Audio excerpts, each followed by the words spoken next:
«Звездная гостиная». Авторская программа Виктора Тартанова на Радио ВОС. Здравствуйте, дорогие друзья, дорогие радиослушатели. Сегодня в моей программе «Звездная гостиная» человек родом, скажем так, из Петербурга все равно. Все это Петербург. Вот. Актер, замечательный певец в жанре шансон. Я бы сказал, самобытный певец. И я долго тебя ждал, Саш. Это Александр Адмирал. Добрый день, Александр. Добрый день, дорогие радиослушатели. Добрый день, Виктор. Я рад сегодня присутствовать в вашей студии. Давно-давно собирался, но вот все как-то время не давало, чтобы к вам попасть. Ну, наконец-то мы встретились и пообщаемся сегодня. Я тоже очень рад, что пришел. Мне понравилось, что тебе понравилась еще наша студия. Она такая необычная, да, немножко, как тебе сказать, ностальгическая, я бы даже сказал. Студия прекрасная. Да. В общем, первый вопрос к тебе банальный. Банальный вопрос. Ты, значит, откуда родом? Ну, я-то знаю, ну, расскажи все-таки немножко. Ну, родом я из Санкт-Петербурга, ну, из пригорода Санкт-Петербурга. Гатчина, да? В Гатчине, да, родился. Ну, всю жизнь там прожил практически. Вот последние 3 года я живу в Москве. Ты знаешь, вот Петербург, все время вот мы об этом говорим. Петербург выдает нам каких-то особенных душевных людей, артистов особенных, да. Мне посчастливилось там записать дуэт с Татьяной Булановой, там не буду говорить других каких-то людей, разные артисты. Все, кто из Петербурга, обладают чем-то таким, знаешь, особо душевным, да, несмотря на промозглый климат. Я когда в Петербурге вот погостил несколько дней первый раз, я сразу попал вот в этот знаменитейший ресторан «Ирис», где жил этот самый Блок, Александр Блок, и где он впервые встретился с Есениным. А я там впервые побывал на концерте Шаганова. Понятно. То есть у меня такое впечатление, ну, в общем, и на другой день, понимаешь, я сам пошел в кафе по навигатору. Есть прикольные кафе в Петербурге, которые открываются в 6 часов 5 минут утра. Есть такое. И мне понравилось, что я выхожу в центре города на Малой Конюшенной, и ты знаешь, что меня поразило? Нет машин. Ни людей, ни машин. Это суббота была. Ни людей, ни машин. В Москве такого не бывает. Выходной. Я прихожу в эту кофейню, меня навигатор довел право-лево. Иду один, слепой, а что, машин-то нет? А там на средней улице уже пешеходная зона. Я захожу в кафе, попадаю в такую атмосферу. И назад уже идти, а уже я там просидел прилично. Людей много уже. Машины. Только выхожу, девушка подходит. Вам помочь? Я говорю, да помогите там перейти дорогу. Вам помочь на каждом шагу. Так в итоге меня по очереди 3 девушки петербургских довели до самых дверей моего отеля. У нас действительно такие люди. Вот, и поэтому ты знаешь, я вот влюбился с первого раза в этот город. И жаль, что я его не вижу, но я почувствовал глобальность, какой-то внутренний мир этого необыкновенного города. Извините, такое лирическое отступление просто. И ты сам по себе вот такой человек, когда ты поешь, когда мы с тобой общаемся, от тебя исходит такая добрая энергетика. Мне везет на хороших людей. Спасибо. И я стараюсь приглашать вот именно добрых людей. И я предлагаю, прежде чем мы продолжим разговор, послушать песню в исполнении твоем, Саш, которая называется «Дикий волк». Это песня, которая уже много лет, и, безусловно, это шлягер шансона. Слушаем на волнах Первого социального радио, Радио ВОС, в исполнении Александра Адмирала.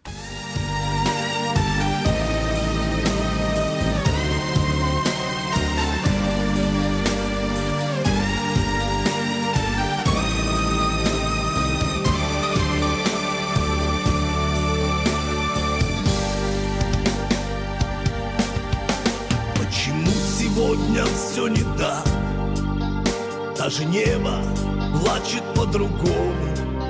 Самому себе не друг, а враг.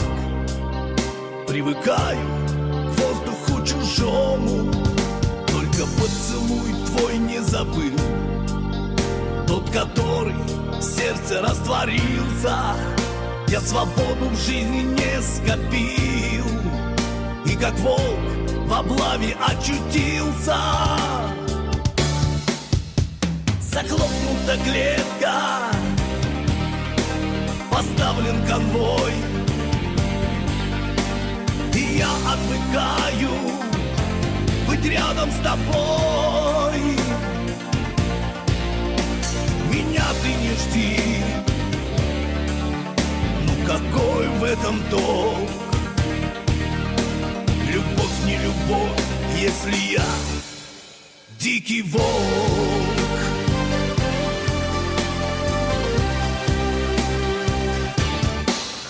Здесь меня спасают только сны, в них ты стала дикою волчицей, в самом сердце северной зимы.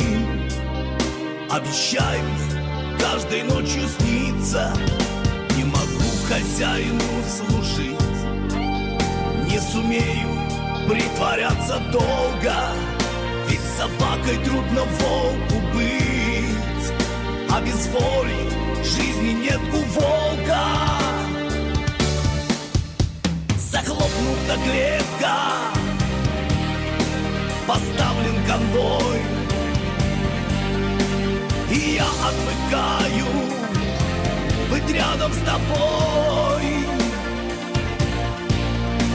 Меня ты не жди, ну какой в этом толк? Любовь не любовь, если я дикий волк.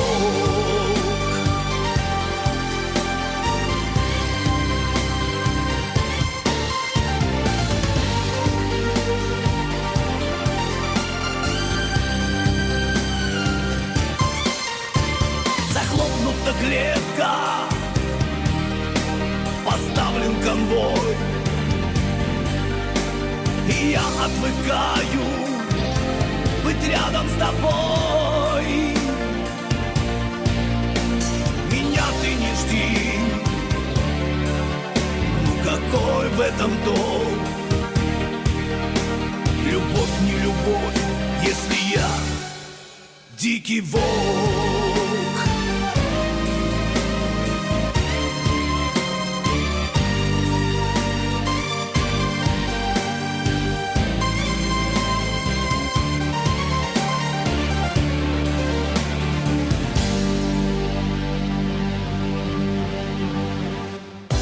«Звездная гостиная» с Виктором Тартановым на Радио ВОС.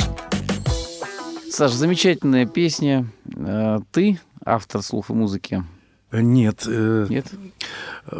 Написал слова Андрей Бабожин, автор из Читы. Угу. Прекрасный парень. Он пишет просто прекрасные стихи. Сам он инвалид, у него ДЦП. Да ты что? Но стихи пишет просто, шикарные. Жалко, что у нас, конечно, получилось только с одной песней, но песня сразу меня пронзила. И буквально... музыку написал музыкант Эдиты Станиславовны Пьехи, Юрий Цветков. Причем у меня с этой песней связано очень много интересного. А именно что? Ну, во-первых, когда я услышал, у меня побежали мурашки такие. Она уже готова была, когда ты услышал, да? Ну, она была... Да, музыка, слова была готова. Ну, Юра исполнял ее. Когда я услышал даже в его исполнении, он не профессиональный певец. Ну, понятно. Вот. У меня мурашки побежали по телу. Я говорю, я хочу эту песню. А написали они... Андрей Бабожин, он поклонник Бутыркин. Угу. Написана она была для них, но они ее не взяли, потому что они писали свои песни. И как бы вот волею судеб эта песня досталась попала мне. К тебе. Да. И ты знаешь, что им исполнение звучит очень проникновенно, очень, очень правдиво. То есть ты как-то так вжился в этот образ, сросся, я бы сказал, с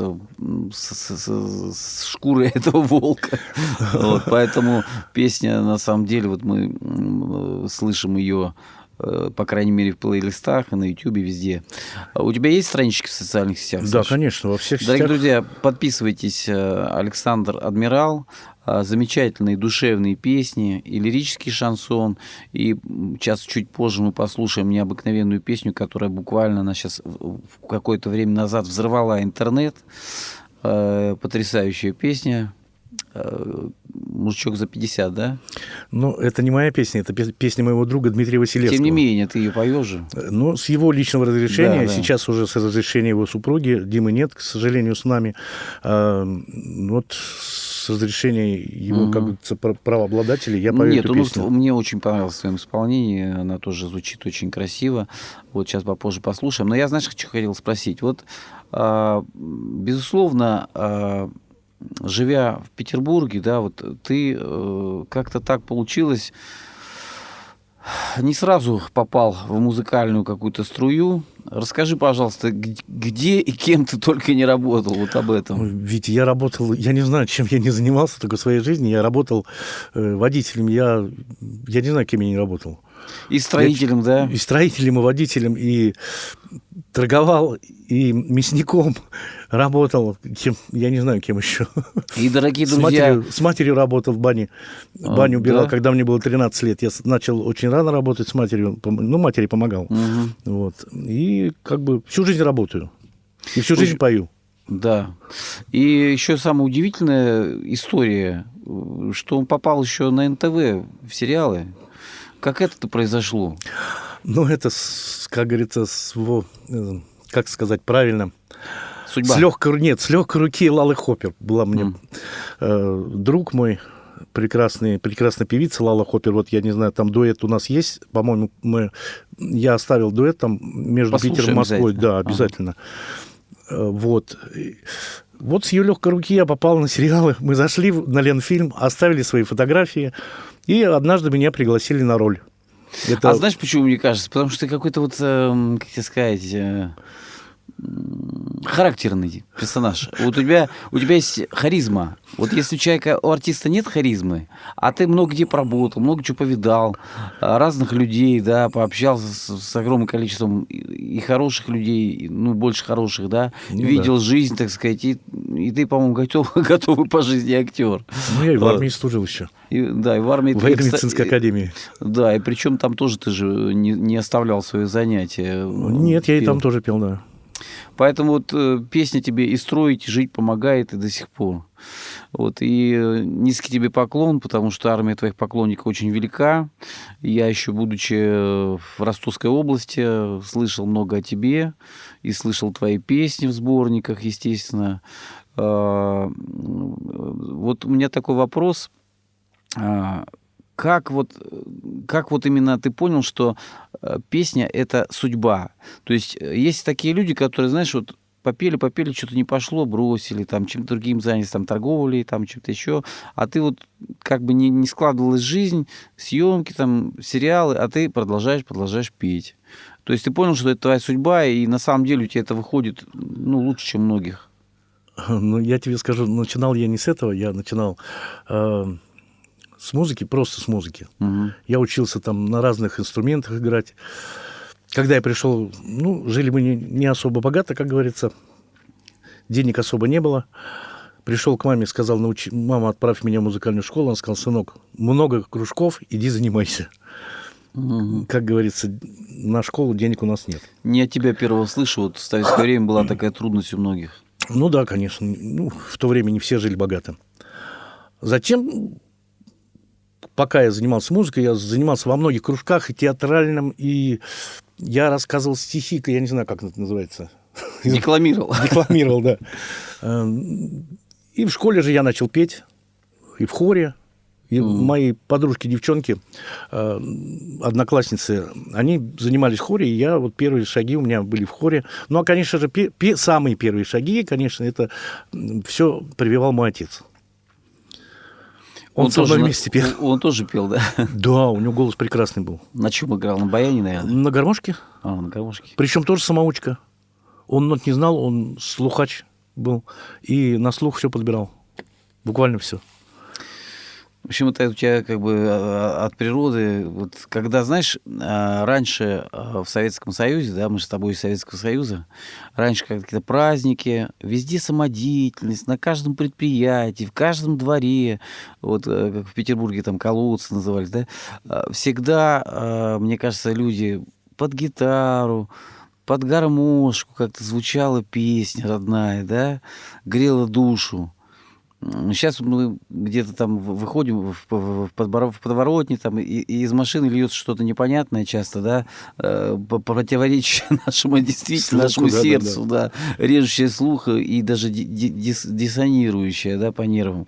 Вот. А тогда вот именно вот это вот, оно, наверное, и радио было совсем другое, и поэтому, наверное, вот это все откладывалось у тебя в голове. Ну, радио тогда было у нас немножко совсем другое. Немножко совсем, да, ты совсем. правильно сказал. Там было несколько программ всего, «Маяк», там еще что-то. Я не помню. уже, да, Первая все. программа была «Всесоюзное радио», третья программа «Всесоюзное радио», радио Ну, «Орфей». штук 5, наверное, было. «Маяк» еще был. да. Маяк, да. Да, Ну, да. что я назвал, поэтому не повторяюсь. Какие-то вести, не помню, вести были или нет. Нет, ну не было. Там, понимаешь, там шли вот тогда вот эти вот радиоспектакли, Да, кстати. опереты, литературные чтения, Олег Павлович Табаков, такие Да, актеры, да. Ну, радио слушали, но я тебе скажу, мы жили в поселке Заводском, Мгм. у нас было 12 бараков, Ага. и там в каждом было по 20 комнат, по-моему. Ну и там люди, наверное, были такие бывалые, которые просто брали гитары. Ведь там собиралось народ, то есть вообще двери не закрывались никогда. Там народу собиралось. У нас было несколько баянистов. Кто на гармошках играл, в том числе и мой отец. И у каждого барака или у каждого дома собирался народ, песни пели, танцевали. Вот, Это было вот здорово. видишь, я об этом вот к этому и подвожу. Собирались в праздники мы, я не знаю, всем домом собирались стол. И действительно И был праздновали праздник, я же да. говорю, пели те песни, которые шли от души, понимаешь? Конечно. Которые народ прожил, с которыми народ жил. Вот это настолько дорого, что у нас такое было, Конечно. такое было прошлое, такое детство. И сейчас очень важно прививать нашей молодежи тоже любовь к русской песне, к настоящей песне. Вот какую следующую песню предлагаешь послушать в твоем исполнении? А мы «Одинокий мужичок» ставили, да? Нет, давай сейчас. Давайте тогда послушаем. Дорогие друзья, сейчас прозвучит песня в исполнении Александра Адмирала «Одинокий мужичок за 50». Это просто, вот в его исполнении просто бомба. И я на самом деле, когда вот других людей встретил, я говорю, слушай, а это кто поет? Они говорят, это Александр Адмирал. Я говорю, неужели это Саша? Я даже твой голос там не узнал сразу. Ты Ну, так есть как-то такое. вжился в эту песню. У меня по-своему. большая кабацкая школа. Да, вот я потом к этому вернусь. А кабацкая школа, она... Сейчас продолжим. Дорогие друзья, мы все время отвлекаемся, слушаем песню.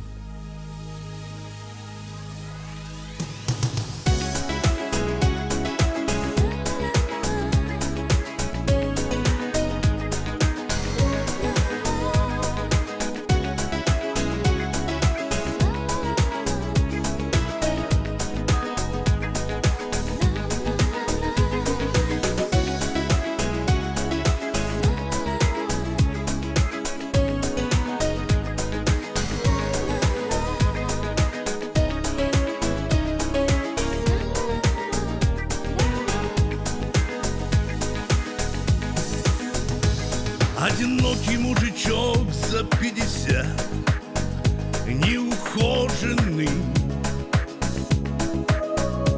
На тебя глаза недобрые косят все прохожие. Ты вроде бы не бомж и не алкаш, да не на паперти.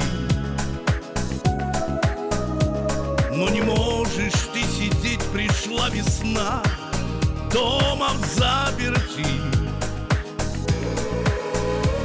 Единственный твой друг, твой надежный друг, это старый пес. Рядом молча семенит, помнит запах рук и сует в них нос. А вокруг снует народ, он тебя не узнает, не касается. Жизнь тихонечко идет, да легонечко грызет, да не кусается. И ты не думай о том, что весна твоя вдаль улетела. Ты не сумел, не сберег, не скопил ты на старость гроша. Стареет тело, стареет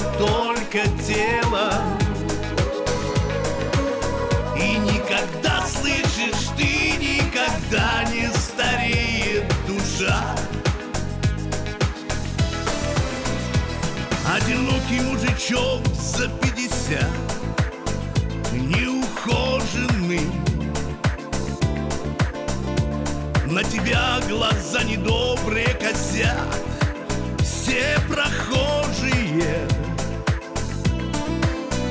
Им наивным невдомек 50 не срок, и попутчица. Еще столько впереди, только ты иди, и все получится. И ты не думай о том, что весна твоя вдаль улетела. Не сумел, не вперед, не скопил ты на старость гроша. Стареет тело, стареет только тело. И никогда, слышишь, ты никогда не стареет душа. И никогда, слышишь, ты никогда не стареет душа. Не стареет душа.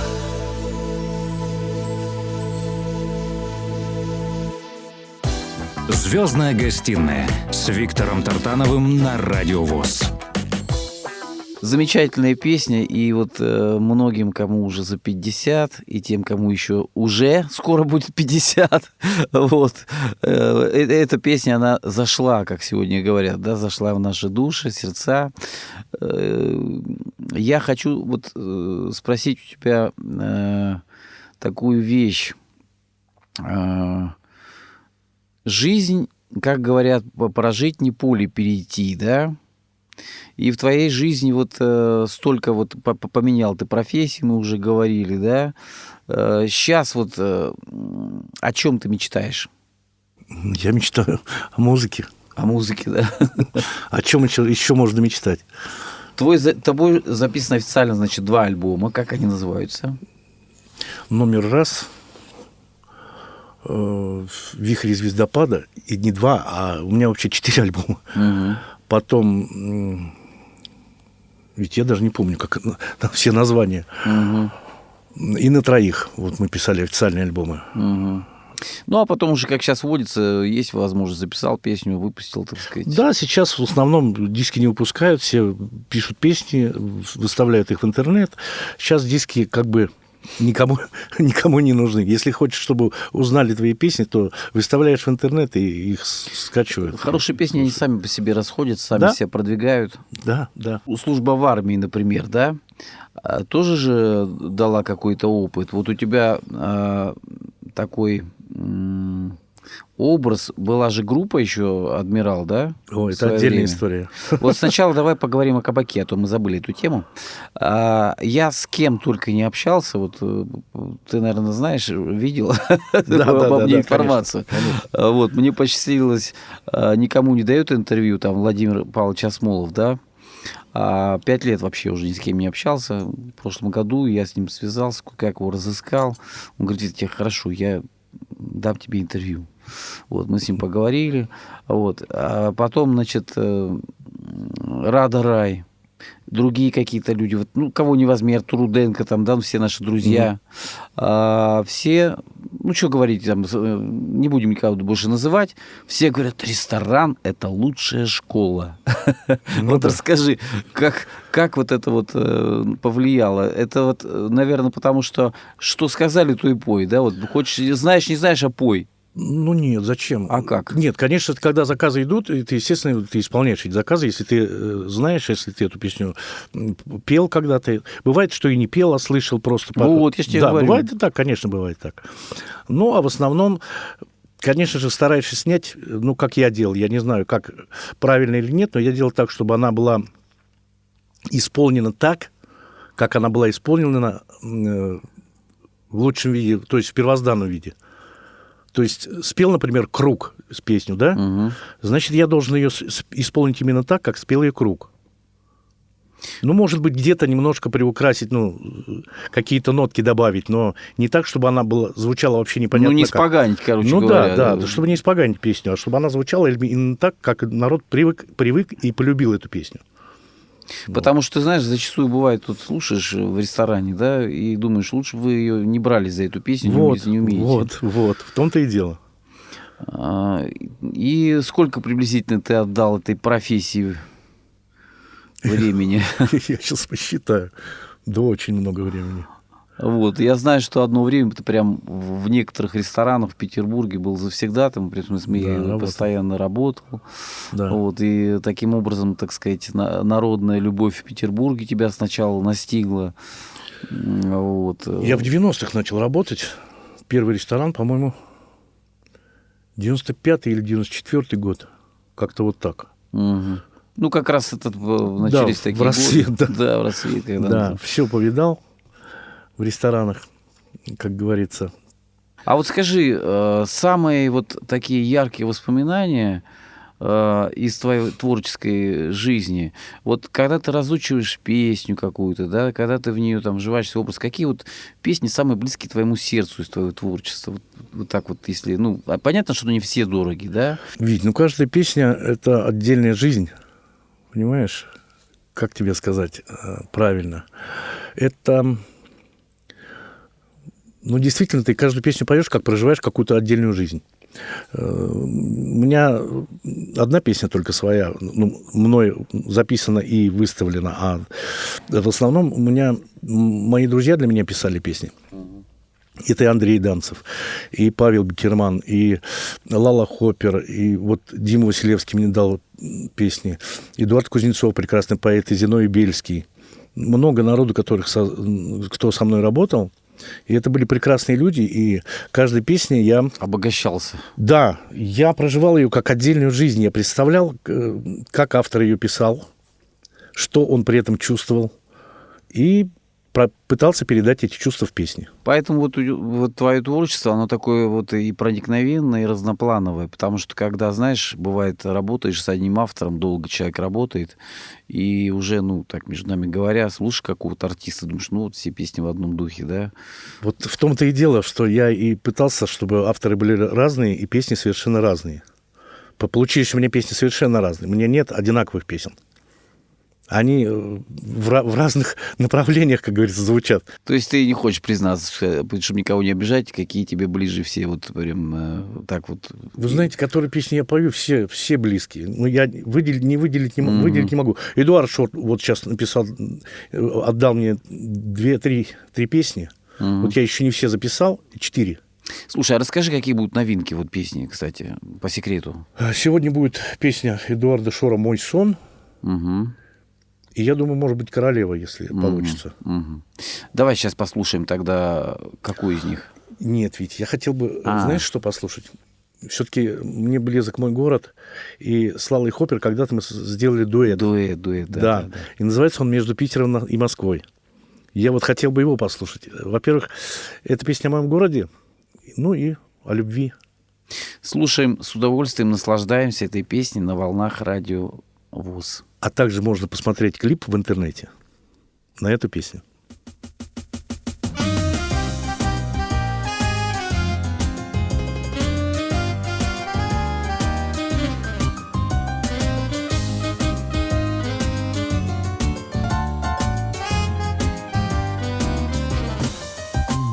Жизнь связала, не разрубить тот узелок сейчас. Сердце можно в раз утопить в озере твоих глаз. И огни больших городов сверху, как 2 свечи. Странная штука — это любовь. Я молчу, ты молчишь. Между Питером и Москвой сердце мое стучит, и сирени дурман густой медом повис в ночи.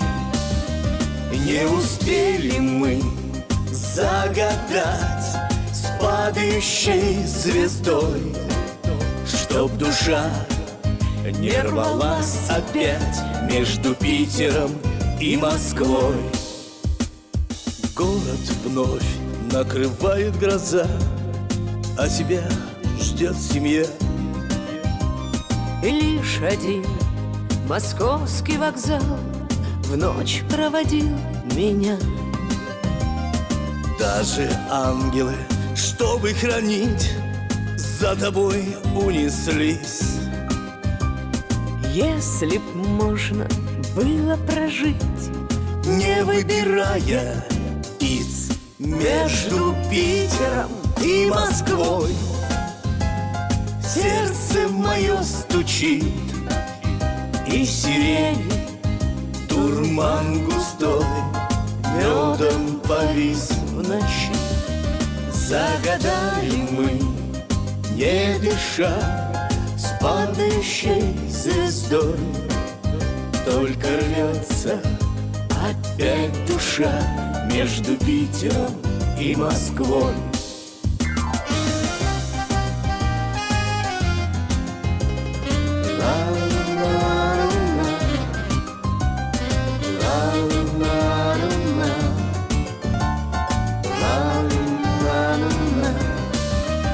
Тихо шепчет моя звезда: не уезжай, постой. но сменяются Города между Питером и Москвой.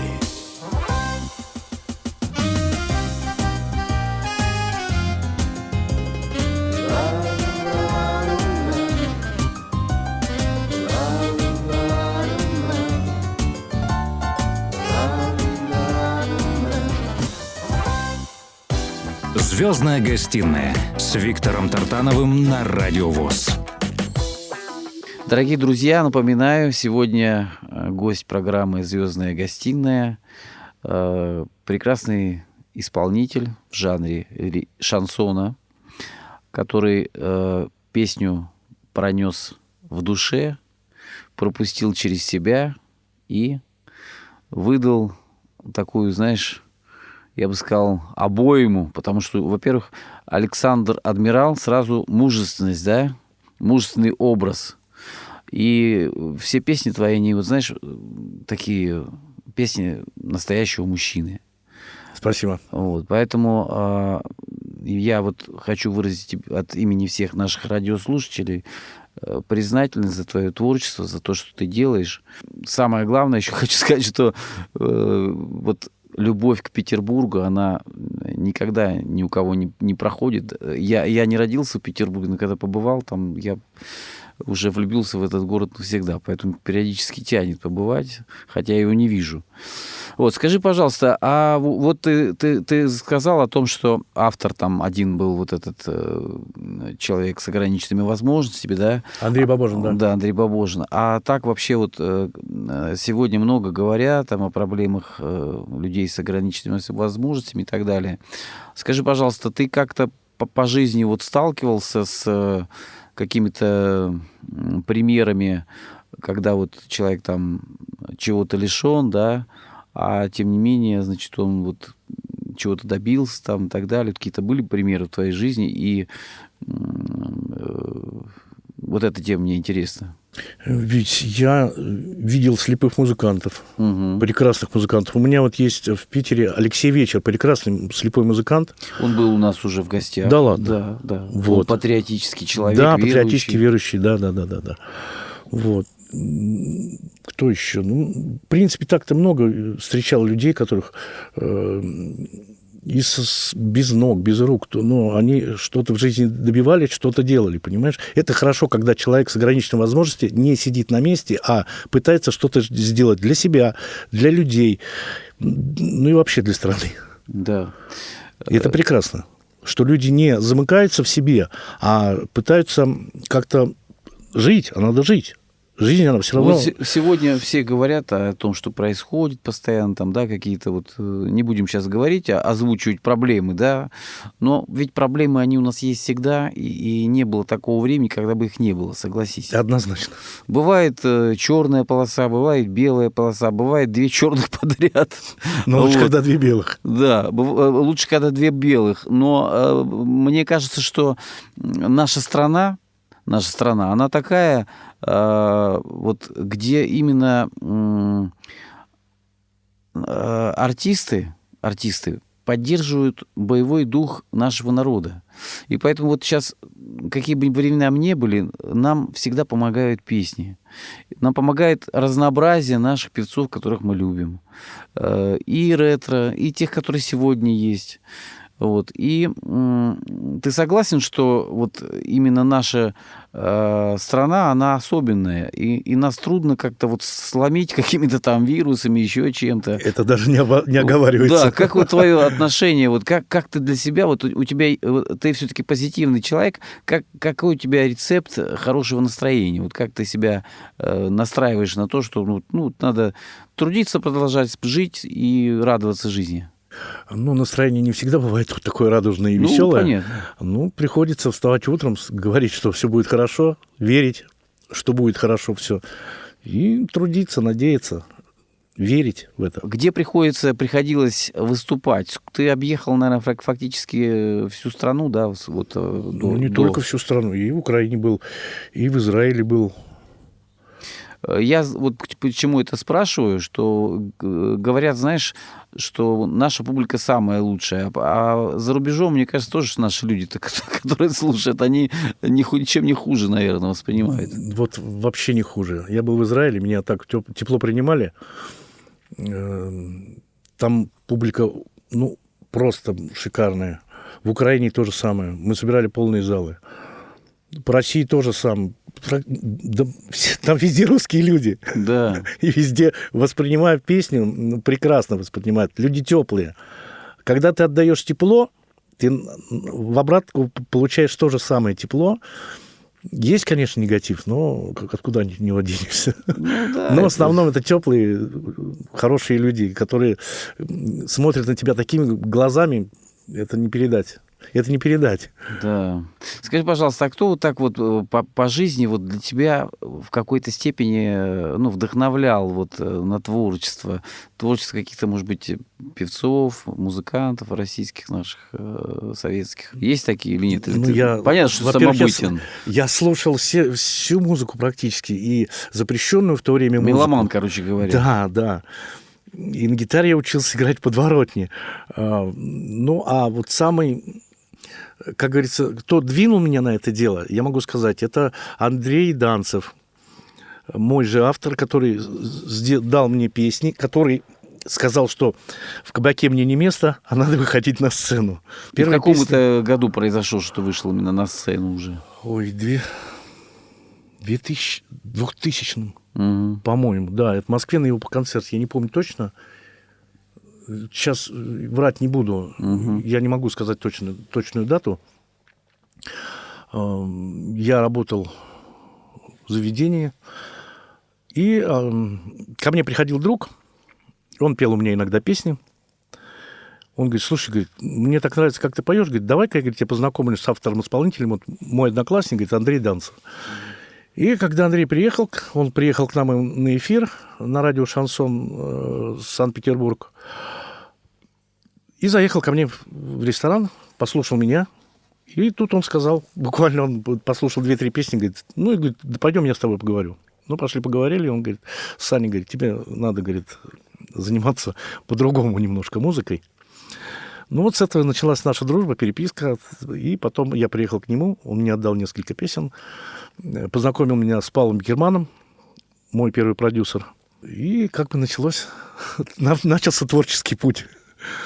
И вышел первый альбом в 2005 году. Вот когда слушаешь, все люди думают, что артистам, все дается легко, и так далее. Вот смотрит, там играет человек в сериале, и что это все вот так вот приходит. На самом деле, в данном случае человек прошел через множество профессий, трудился с детства.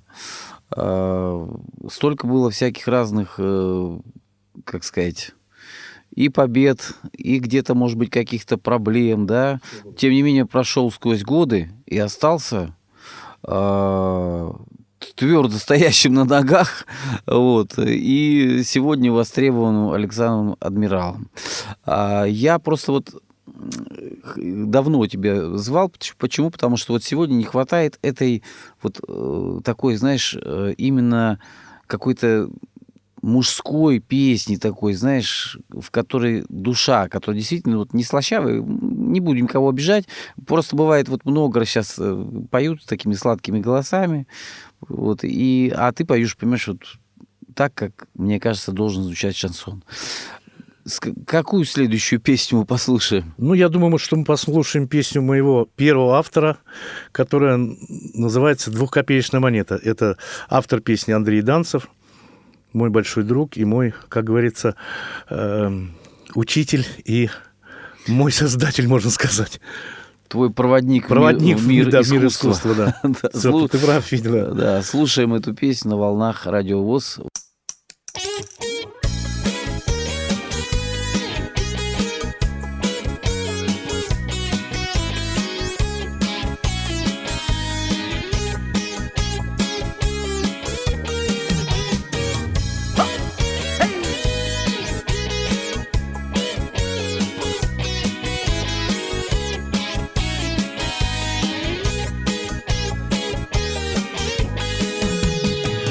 Мягким светом отщелкнула и прищур на решеточке, а по весне блестят купола и сапоги после щеточки. И приспичило позвонить, помолчать и повыть в трубу, но монетами не звенит мой карман, как об палубу. Ведь когда на дворе весна, и она совсем рядом где-то, мне опять позарез нужна двухкопеечная монета. Ведь когда на дворе весна, и она совсем рядом где-то, мне опять позарез нужна двухкопеечная монета.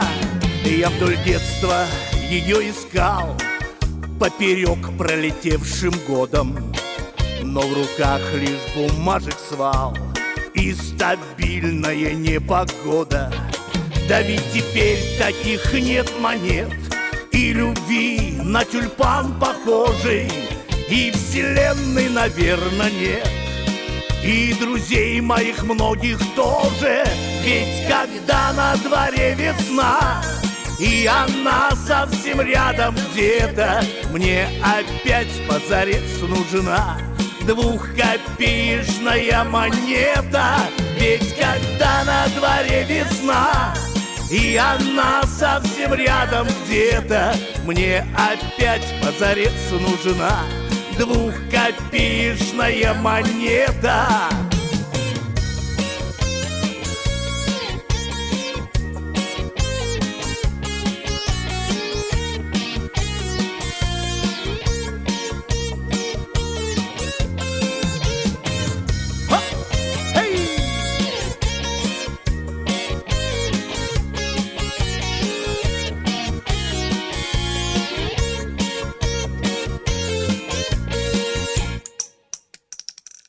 Но когда на дворе весна, и она совсем рядом где-то, мне опять позарез нужна двухкопеечная монета. Ведь когда на дворе весна, и она совсем рядом где-то, мне опять позарез нужна двухкопеечная монета. Мне опять позарез нужна двухкопеечная монета. Звездная гостиная с Виктором Тартановым на Радио ВОС. Дорогие радиослушатели, вот время программы, когда беседуешь с приятными людьми, проходит очень незаметно, быстро. Но у нас еще есть несколько минут. Скажи, пожалуйста, Александр, вот какие-то есть, может быть, у тебя приятные воспоминания или курьезные случаи, которые случаются часто во время гастролей? Или, может быть, какие-то были особенные концерты в своей жизни? Или вот какие-то особенные встречи, которые тебе запомнились? Расскажи что-нибудь такое, чтобы ты сам хотел рассказать нам. Я бы тебе хотел рассказать вообще, как появился Александр Адмирал. Вот, расскажи, пожалуйста. В свое время, когда я служил в военно-медицинской академии, мы сделали группу с моим товарищем. И первое шоу, которое мы сделали, это было шоу 80-х. Мы пели хиты 80-х, 90-х годов. То есть это, как сегодня говорят, кавер-группа. Кавер-группа, да. Но в то время, тогда еще даже практически, я не помню, по-моему, даже ретро-ФМ не было. Мы одни из первых делали вот эти дела, потому что я знаю, что я нигде не видел этого. И мы работали на 300-летии Петербурга. Потом ребята нас, боксеры, пригласили поработать на боях без правил. Мы работали в перерывах. И однажды, когда мы поехали на очередное выступление, ребята говорят: вы понимаете, надо будет вашу группу как-то назвать. Я долго думал, я неделю или две ходил, размышлял, как ее назвать. А на то выступление должен был приехать Николай Валуев. Вот. И у него должны были брать интервью, и у меня. И вот ребята говорят, что, ребят, ну надо как-то обозначить группу, то есть чтобы название было не просто там Саша, Сережа там или что как-то. Да, конечно. Надо название сделать группе. И, короче, ходил я недели 2 или 3, и как-то в кино, по-моему, в кино я услышал фразу: «Какой солдат не мечтает быть генералом?» Вдруг я подхожу к своему напарнику и говорю: Серега, я придумал, как мы назовем нашу группу. Он говорит: как? Я говорю: группа «Адмирал». Он говорит: почему? Я говорю: ты уже мне мичман? Он говорит: да. Я говорю: какой мичман не мечтает быть адмиралом? Он говорит: правда. Вот с этого и пошло. Так что благодаря Николаю Валуеву наша группа начала называться «Адмирал», а потом она переросла в сольный проект «Александр Адмирал». Вот так вот получилось. Да, интересно. Когда проходят годы, вот оглядываясь на свое прошлое, скажи, вот ты что-то бы поменял в своей жизни или, в принципе, ты всем доволен? Ой, не знаю даже. Нет, я всем доволен. И это правильно. Вот сегодня на музыкальном Олимпе, скажем так, да, ну, часто вот там телевидение, радио транслируют очень много одних и тех же исполнителей, да, а есть исполнители, которых любит народ. И вот сегодня хорошо, что у нас есть альтернатива. Я всегда говорю, что я не вижу так людей там в метро или идущего по улице с телевизором. Все ходят с телефонами, постоянно в наушниках. Вот. И в офисах тоже сидят они не около телевизоров. Телевизор обычно уже, знаешь, так перед сном включил, что-то там бормочет, и человек засыпает. А мы слушаем, у нас есть выбор всегда. Поэтому, дорогие друзья, кто хочет слышать настоящий русский шансон, настоящую мужскую песню, которая и написана с душой, и спета с душой, я призываю слушать Александра Адмирала, потому что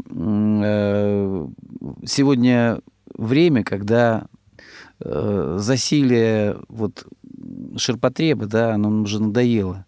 А даже вот уже некоторые каналы понимают, что надо что-то менять, и приглашают настоящих народных артистов к себе, чтобы хоть как-то поднять рейтинг.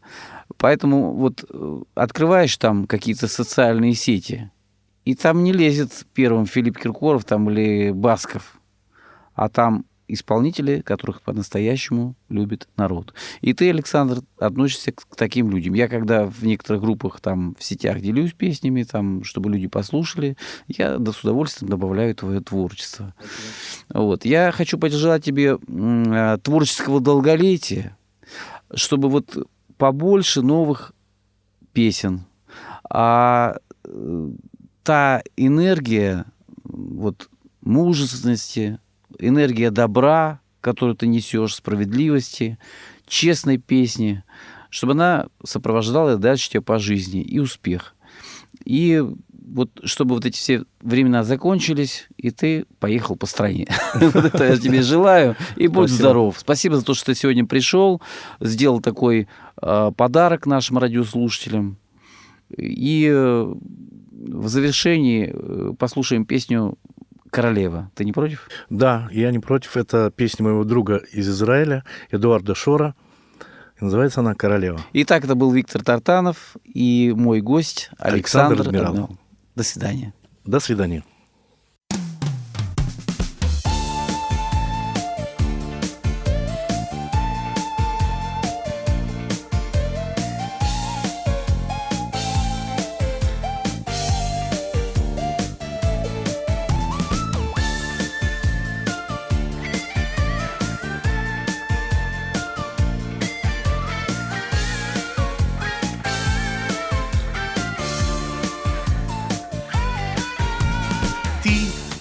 Улыбаясь, нагая лежишь на диване, чуть прикрывая рукой обнаженную грудь.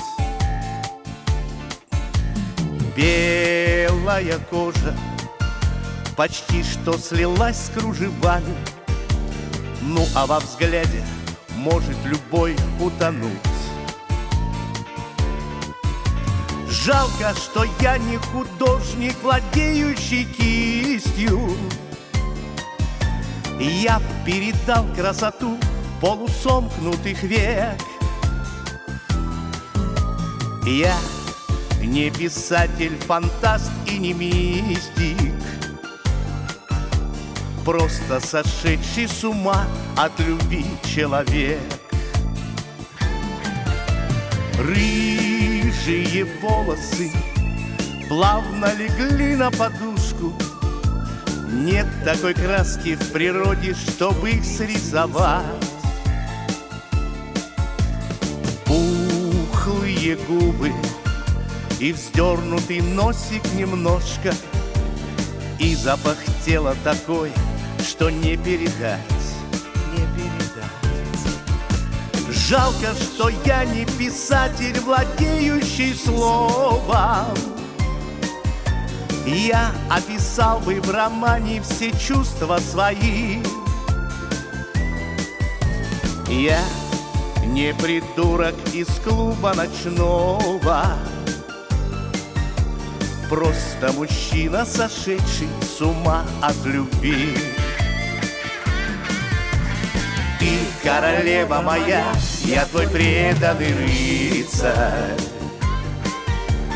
и я боюсь потерять тебя даже во сне. Я без тебя, как без крыльев рожденная птица, ну а с тобой я парящий орел в вышине. Каждое утро с тобою в дверях расставаясь, думаю, как поскорей этот день пережить. Жду полумесяц, что над горизонтом всплывая, будет нам ночью с тобой в окошко светить. Жалко, что я не ученый, владеющий знанием. Я б объяснил сам себе все законы любви. Ты это можешь принять за признание. Просто я счастлив, когда рядом руки твои. Ты королева моя, я твой преданный рыцарь, и я боюсь потерять тебя даже во сне. Я без тебя, как без крыльев рожденная птица, ну а с тобой я парящий орел в вышине.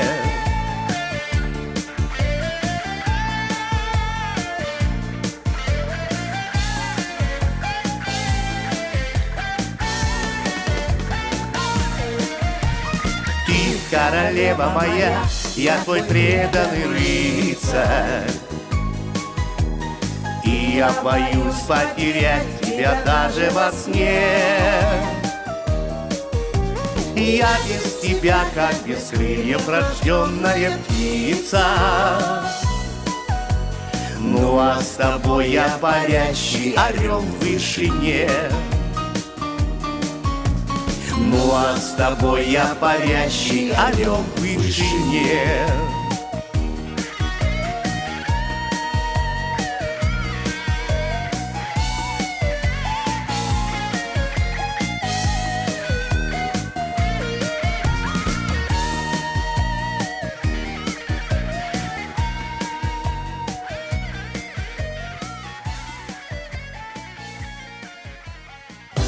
«Звездная гостиная» с Виктором Тартановым на Радио ВОС.